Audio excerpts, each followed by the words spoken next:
Hey everyone, Captain Isaac here, locked and loaded. Welcome back to another video. Today I'm going to be doing a how-to for Call of Duty Mobile Zombies Undead Siege. I may do multiple videos of this depending on what type of player you are. Are you a newcomer or are you just grinding the Aether Crystal Camo? So in this video I'll be covering the Aether Crystal Camo Grinder. So yeah, let's get started. Aether Crystal is a special camo that is seasonal and is unlocked via playing zombies. You have to get certain amount of kills with a certain weapon in order to unlock that particular camo for the gun. You have to also unlock the category first in order to progress. Before we jump into the gameplay, we should talk about loadouts. What should you actually bring to an Undead Siege gameplay? So, what you want to set up for your loadout is the weapons that you want to grind. Ideally, you will want to set up one gun that uses heavy ammo, one gun that uses light ammo, one for shotgun ammo, and one for sniper ammo. The last slot, you can use it for whatever gun you want to grind, no matter what ammo type it is.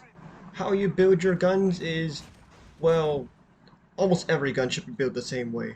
You have to put FMJ if there is one, and you need to build up your hipfire bullet spread, since hip firing is king in this mode. And yeah, for shotguns that have individual shell loading, you will want to put sleight of hand and like fast reload cases. Oh, and also for burst shotty, you can use birdshot because that increases the damage a lot. Now, I assumed you all unlocked hard mode for the people that are watching this video, so I'm just gonna go straight into it. Hard mode is significantly harder than casual and should not be taken lightly. On day one, things can vary differently according to how many Aether camos you have. But for people that are starting to grind, you can find ground loot weapons and grind them first. Well, don't grind pistols yet if you don't have your zombie battle pass tier high. Ground loot isn't the main thing here. First things first, you need to get yourself to an infected area. So take the heli, if it's not far, and wait for your teammates to board. Trust me, it'll help you in the long run. And after all teammates have boarded, or the people that want to come on have boarded, then head to an infected area that is nearby. I'd recommend launch base or kill house. For kill house, you're most likely going to be spawning on diner, so just take the ORV, which is the 4-view vehicle. Leave the heli for the people that actually need it. Upon reaching an infected area, find the ground loot weapons and start killing zombies. The ground loot weapons that you can find on day 1 are the MP5, the MP7, the MSMC, the 2 pistols, the Deagle and the 93R, the AK-117, and the AK-47. There are some other weapons that I may not have found, but these are the most common ones. Of course, don't forget to pick up turret materials. You're playing Undead Siege. You're not playing just kill zombies. Now, don't be afraid of wasting ammo on round 1, on the daytime as well, since light and heavy ammo are quite common to be found, and you can just find one every time you kill a zombie, and it's going to be more than the amount of bullets you shoot out anyways. I would elaborate on how you can cross the nights, but I think I'm going to save that for the newcomer video. Now I think about it, I probably should have done the newcomer video first, but yeah, I'll save that for that, and just keep in mind one small point. Turrets are king. You better set them up, well, maybe not on day 1 if you want to do the gun grinding way, but set them up on day 3. Day 3 is when things get really hard, and turrets are basically your get out of jail free card if you don't want to lose. And realistically speaking, you do not want to lose. It won't count as progress if you lose. Now, if you followed closely and passed day 1 and night 1, congratulations, you should have enough Aether Essence to buy your first custom weapon from the loadout. Now, normally this would be a bad idea in a normal run, but since you're grinding for camo anyways, I assume you have high enough talent level. Go for it. Buy your first custom weapon from the base. For day 2, it's pretty much the same as day 1, just rinse and repeat, although there are airdrops, so you might want to go for them first before heading into an infected area. Now, keeping track of kills on the guns you have might be a bit tricky since, well, there's no specific like kill counter for each gun, so you have to manually track from the scoreboard. Here's my strategy, which is kill more than enough zombies with that weapon in particular, and then check the scoreboard. See what number it has, and then according to the next gun you have to grind and the number of kills it needs, add 5 more to it. That way you can for sure guarantee that you have enough kills for that. Now, Night 2 should go by the same, except for this drive has igniters, which will destroy turrets, but if you follow closely to Night 1, you probably don't have turrets, but you have a gun. Shoot them up. Igniters are low on health, so you can just easily grind them up for kills. Now, before Night 2 ends, purchase your second custom weapon, because the base would teleport, and well, you can't buy a gun if the base is not there already. Day 3, rinse and repeat. It's basically the same, just get airdrop, kill zombies. But Night 3, however, is drastically different because there are these mobs called necromancers and they will start spawning. You need to target them first.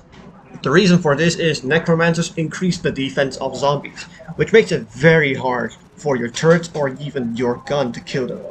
So always keep in mind necromancers must die first. They got their markers for a reason. Fun fact, they didn't have that marker like before, I think when helicopters were still destructible. So yeah, kill them first. Also on Night 3, you should probably start building turrets, because I think you'll be seeing your first heavy gunner on this night, and trust me, they don't go down easily without a good turret. By now, you should have enough materials to build a level 4 cannon turret, which is the best DPS turret currently, right next to, I think, the missile turret. Also, you should probably share your materials in the public warehouse. It also clears up your inventory so you can grab more the next night or day. Now, Day 4 is where things get a bit tricky. Day 4, you get your first day task.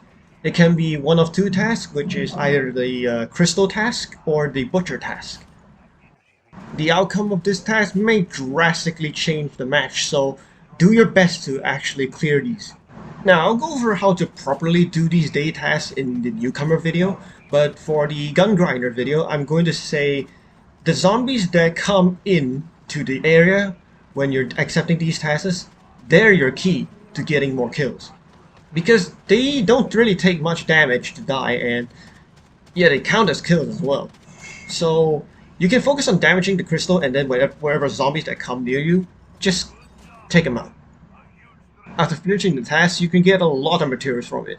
So make sure you have at least 2 teammates nearby or 1 teammate nearby. Bare minimum is you have to have 2 players that are at the task, or else, well, you're wasting a lot of resources. Now, I know it's late into the video, but I should have told you earlier that after finishing the exact amount of kills, you can actually switch your weapon now. Night 4, same story as Night 3, which is necromancers and heavy gunners are your problem. The pulverizers and the hazmats, you can let your turrets deal with them if you have enough. And also, by the way, you should have at least 3 turrets now on Night 4. You probably have enough cash for that, and I don't suppose you need to buy more custom weapons.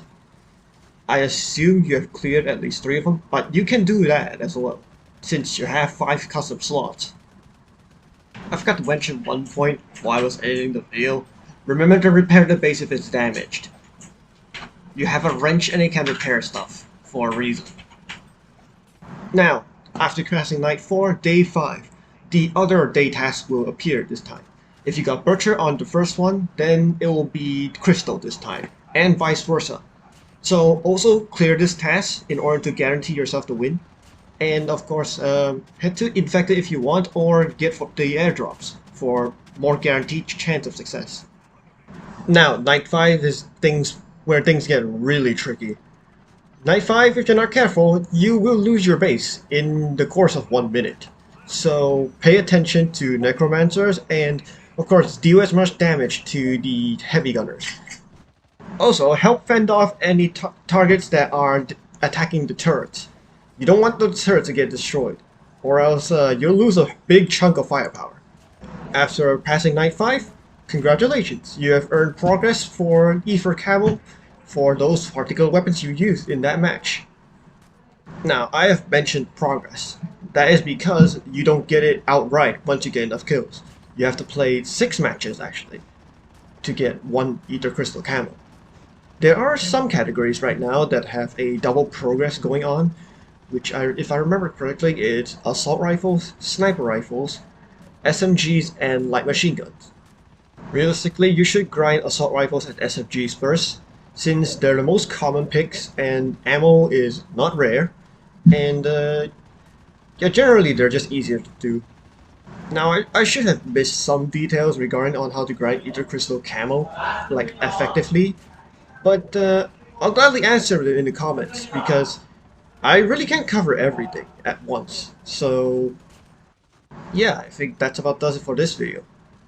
I will be doing that newcomer video, but I have some other projects that are ongoing, including a 1903 Springfield Minecraft texture pack, which I was technically commissioned to do. Well, not paid commission, more like free commission. Oh, and also Gunsix, because I'm boring as white paper and I don't know what else I can do as content. Anyways, I think I dragged on this video for too long. If you think this guide is a bit helpful, leave a like and subscribe if you want to see more content like this, or, well, my other content, of course. And yeah, I'll talk to you later. This is Captain Isaac, over and out.